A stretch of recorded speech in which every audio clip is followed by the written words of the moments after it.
Hi skiers, this is Harald Harb, and this is one of our ski testing days in a run.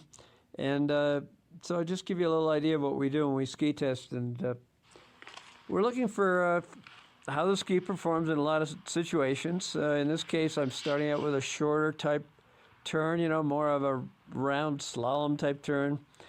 And in the same run, vary the size and radius and speed and see how the skis work out on different sizes. Like now I'm on more of a GS rounder carve as opposed to a shorter slalom type turn that I was demonstrating at the top of the run. So, we can go over a few little things that I'm looking for in a pair of skis. We're looking for ease of turning, obviously, bending, how easily they bend, how easily they bend into a turn.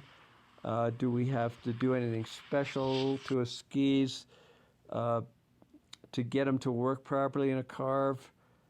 And, you can see here, this is for a short turn. I'm not really trying to get big angles in a short turn because you don't have time. And so you're more or less lower body angle. And, you can see it here. The upper body is much more upright in a slalom type short turn that with the zipper on the jacket more vertical. You can see the yellow on the jacket possibly there, which is the same as the angle I drew in. And, the legs are angled quite a bit, and the upper body is more vertical in a slalom turn because you don't have time to lay it down as far in that short a turn. And this ski is between a 14.5 and a 14.7 type radius, so it's not a 12.5 slalom turn type ski either. But it's a in between GS and slalom type feel, but it feels closer to a GS ski in this particular model. It's called the eRace Pro, which is a very strong ski, and it really performs well at speed because it's very stable and has tremendous edge grip. And you can see in these turns as the angles build, the knees bend more until there's a point where the knees actually are flexed or bent up or retracted in an attempt to get them light over the snow to get the edge change and to get the skis like on a new angle, right there, before you even come close to the fall line. So that's called getting upside down or getting the high C engagement of the edges well above the fall line. And now, you can see the angle of the body developing, and that can be done at a little higher speed and a little bigger turn because you have the time to do it. So, but you can see that the release is, in other words, the giving up of the turn or the release is still done with a bent knee, and you can see here that the inside leg and knee are bent more, and the outside leg, as in the turn as well, it's the same thing. Outside leg is longer, and then as you come through the bottom of the turn, you want to release the turn or give it up, and you give it up by getting the weight off the ski. And to do so, you can see the change in the leg length coming up under the body. And in this case, you can see that the lower ski here is flexed so much that it's even, clearing the ground and getting off the ground. So if you look at that right there, you can see that ski right there is right off the snow. And that's because the knee's coming up so fast, and that's called retraction. So we go into the next turn here, and we see that the curve is a little bit bigger, and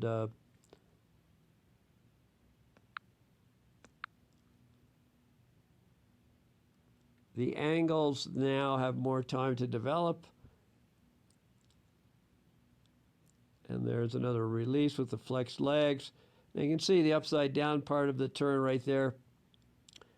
And the bend of the inside knee comes first, which is getting that ski out of that knee and leg out of the way so that, you know, the hip can get inside and the lower body can create the angles for the new turn. And again, in these cases, the lower body tips first, and then the upper body follows suit. You can see they're building a little bit more speed for these turns and trying to get a feel for that ski, whether it comes back in at the bottom and of the turn and creates a tighter radius if that's available for it. And there you can see that again in that turn, where the idea isn't to push your center mass into the turn here. The idea is to collapse the inside knee and then relax the hip area so that you can let this body fall into the turn. A lot of people think that you need to extend that leg to get it long, which all that does is push your center mass away from your ski, and then you lose balance. So that's not the way to get it. The way to get it is to relax that part so it can get lowered to the snow. So that's the idea of how to create bigger angles. And here you can see the inside leg really starting to bend up. And there it's bent up near the end of the turn, about to create another release. And now you can see outside leg longer, inside knee really bent, and then the release is really part of that whole deal where both knees bend. And that's done by bending the outside knee, not the one uphill. Okay, the bend comes from the lower leg right there, and the inside knee should stay the same length as you have it at the end of the turn. And that guarantees that you don't stand up with your upper body or stand up with your hips. And you can watch that.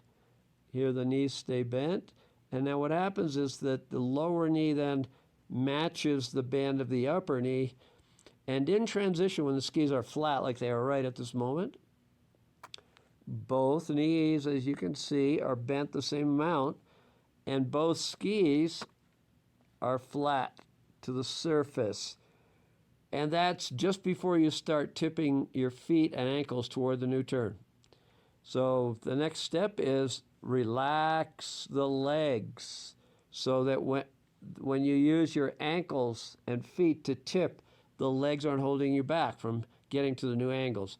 A lot of people stiffen up at this point. You know, they start doing some shenanigans like trying to extend that part. And as soon as you extend, as soon as you do anything that lengthens that leg at this point in any turn, the tipping stops. In other words, you can no longer tip because those two activities of the body cannot be done simultaneously, extension and tipping.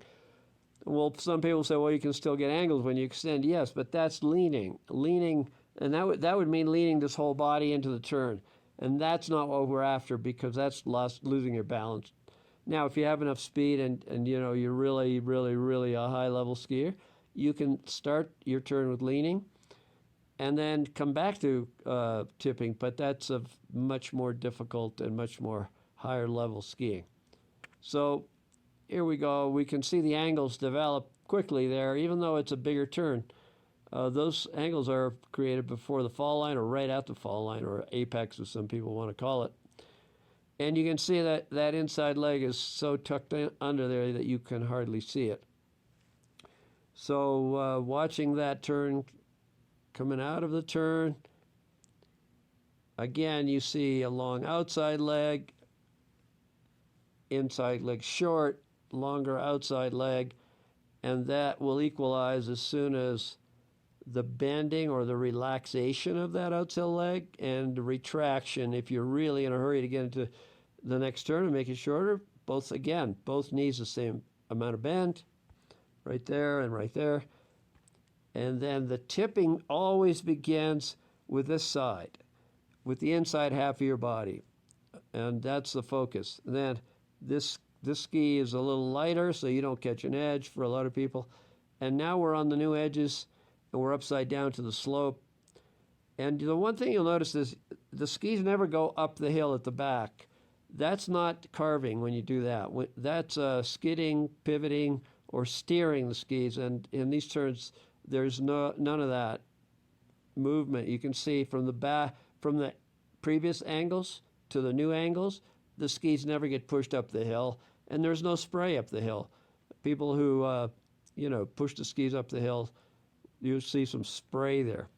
So again, repeating the same thing as you're bending the inside leg, building those angles to get a good sharp hook. And the idea here is, I'm going down the hill, so I'm not trying to make a C like that. I'm actually trying to get my turn to look more like tighten the radius at the bottom of the arc. And what that does, it bends the ski more, you get more power out of the ski, you get more forces, which gives you more energy to get across to the other side for the next turn. So all of these things happening with the lower body, and we haven't talked about upper body, and I'll do that at some other time. But you can see here, it looks like once you're in it, you're getting some inclination, but you come right back to counterbalance over the outside ski as you get through the lower half. All right, so that's some of the things that we work on and we do when we test skis.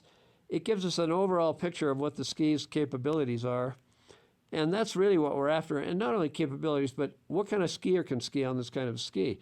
What kind of technique? How high a level of a skier is suited for these different products? Because if you buy a ski that's over your limit, you're going to not really enjoy it and use it the way it's designed, and that's not preferential. You want to have a ski that helps you learn better and helps you ski better instead of having to fight it. So I hope that was entertaining and somewhat informative, and thanks for watching. We'll see you next time.